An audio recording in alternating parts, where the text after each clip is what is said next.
I thought I was all set for my solo hunting adventure in the backcountry. I had my gear ready, a sturdy tent, a trusty rifle, and enough food to last a week. But nothing could have prepared me for what unfolded next. The first day was blissful. I trekked deep into the woods, tracking deer and relishing the serenity of nature. But by evening, things took a turn. I slipped on a wet rock and twisted my ankle. It wasn't severe, but it definitely slowed me down. I made camp early, hoping some ice and rest would do the trick. As night descended, the forest became eerily quiet, the kind of silence that makes your skin crawl. I was about to settle in with my flashlight when I heard a rustle nearby. My heart pounded. I grabbed my rifle, straining my ears. Probably just a squirrel, I tried to convince myself, but I wasn't buying it. The rustling continued, then out of nowhere, a soft voice. "Hey, you all right over there?" Startled, I turned to find a local hunter stepping out of the shadows, his camouflage gear blending with the surroundings. He introduced himself as Hank and offered to help. "You look like you could use it," he said, eyeing my ankle. I hesitated. Something about his smile felt off, but I didn't have many options. "Yeah, I could use a hand," I replied. Hank showed me some basic first aid, and we swapped hunting stories. He seemed knowledgeable, but kept glancing around like he was on high alert. That should have been my first clue. As the night deepened, Hank suggested we sit by the fire. I felt uneasy, but figured some company might be better than solitude. "I know this area well," he said, leaning in, his voice dropping to a whisper. "Most hunters don't survive their first solo trip here. It can be dangerous." "Dangerous?" I asked, trying to sound casual. "Sure," he replied, his grin widening. "You never know who or what might be tracking you." A chill ran down my spine. Suddenly, I felt like prey in a game I wanted no part of. I excused myself, claiming I needed to check my gear. But when I turned back, Hank had disappeared. My heart raced as the realization hit. I was alone again. Panic set in, and I started packing up as quickly as I could. Stepping outside, I caught a glimpse of movement in the trees. I could hear him now, the soft crunch of leaves, the unmistakable sound of someone following me. At that moment, I was no longer the hunter. I was the hunted, and I had to escape before it was too late.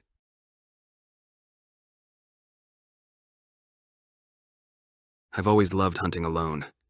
There's something so serene about being out there in the woods, just me and nature. But then, last weekend happened. It started like any other trip, setting up camp at this clearing I found years ago. The sun slipped beneath the trees, casting those long shadows that always seem to dance as the light fades. I built a fire, cooked up some dinner, and felt the week's stress dissolve. But as night closed in, something changed. I crawled into my tent early, excited to drift off under a sky full of stars. That's when it started, soft footsteps crunching on the leaves just outside. I thought it was a deer, or maybe a raccoon at first. I rolled over and tried to brush it off, but the sound didn't stop. It circled my tent, slow and deliberate. My heart began to pound. "Is anyone there?" I called out, thinking it might be another hunter. Silence. Just my own breathing and the rustle of leaves. Grabbing my flashlight, I unzipped the tent flap and peered into the dark. Nothing. Just trees, silent as sentinels. I lay back down, but the footsteps returned, closer this time. Panic bubbled up inside me. Was my mind playing tricks? I forced myself to calm down, focusing on the night sounds. And then I heard it, a whisper. No words I could make out, just this low, urgent murmur. Heart pounding, I sat up and aimed my flashlight toward the noise. Its beam flickered against the trees, but there was nothing. I had to know. I unzipped the tent and stepped outside. The air felt heavy, the silence thick and oppressive. My light swept around, picking out shadowy figures that weren't there. But the whispers? They drew me deeper into the trees. Each step intensified the unease crawling up my spine. That's when I stumbled across a patch of trampled ground, littered with old gear, hunting clothes, a snapped bow, even a rusted knife. Goosebumps prickled across my skin. Someone had been here. Someone who didn't want to be found. And just then, the whispers fell silent, replaced by the sound of footsteps. Behind me. I turned, and there he was, half hidden in the shadows, eyes glinting with something primal. I backed away, but he stepped forward. Instinct screamed at me to run. I ran and didn't stop until I reached my truck, breathless and shaking. I've never gone back to those woods.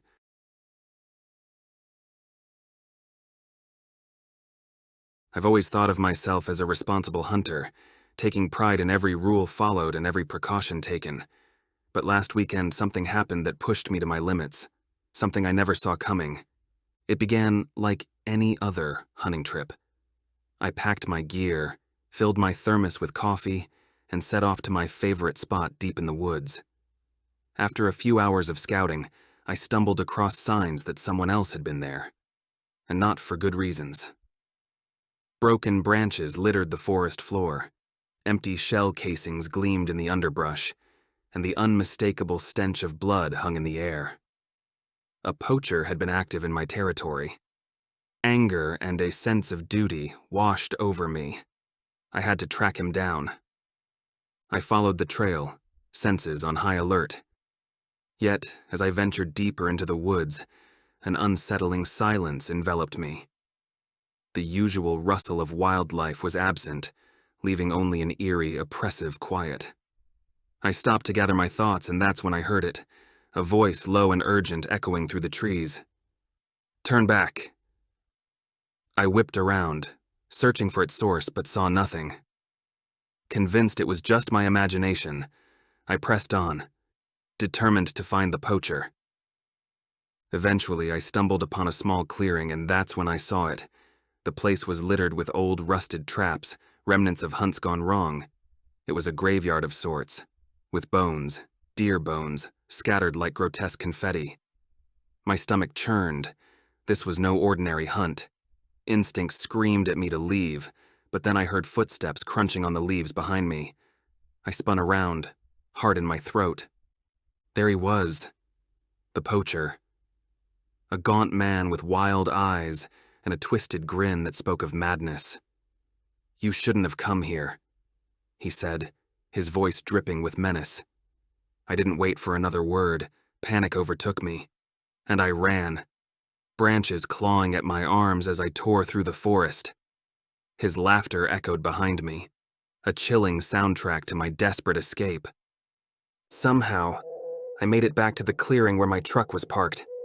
I fumbled with my keys, hands trembling, breath ragged. Just as I managed to get the door open, I glanced back.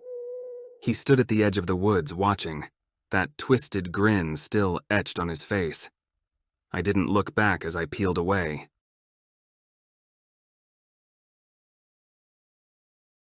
It was one of those crisp autumn mornings that just begged you to be outside. I was all set for a weekend hunting trip, eager to escape the daily grind for a bit. I'd been to these woods countless times, but this time, I was itching to explore a new area, hoping it'd lead me to an untouched spot. Now picture this. I'm trekking deeper into the forest when I come across this old cabin. It's half hidden by thick brush, looking like it hadn't seen a visitor in years. My curiosity got the better of me, so I decided to check it out. Cautiously, of course. The door was barely hanging on by one rusty hinge, creaking ominously as I nudged it open. Inside, the air was stale and thick with dust.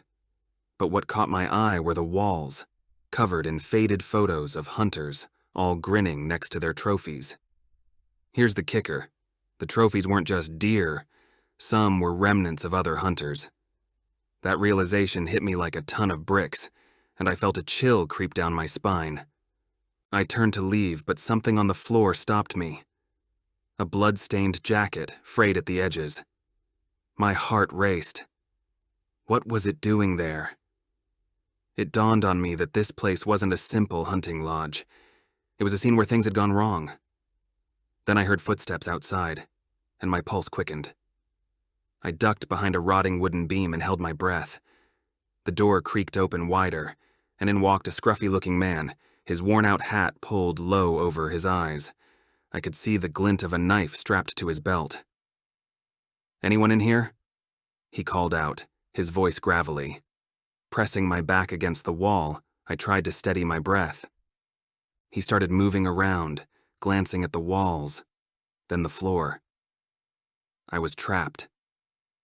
But then I spotted a window behind him. If I could slip out unnoticed, maybe I'd have a chance. I edged toward it, praying he wouldn't hear my movements. Just as I reached the window, he whipped around. "Thought you could hide?" He sneered. I bolted for the door, adrenaline coursing through my veins. I burst outside, sprinting into the woods without a backward glance. I didn't stop until I reached my truck, barely able to breathe. Driving away, I decided those woods weren't safe anymore,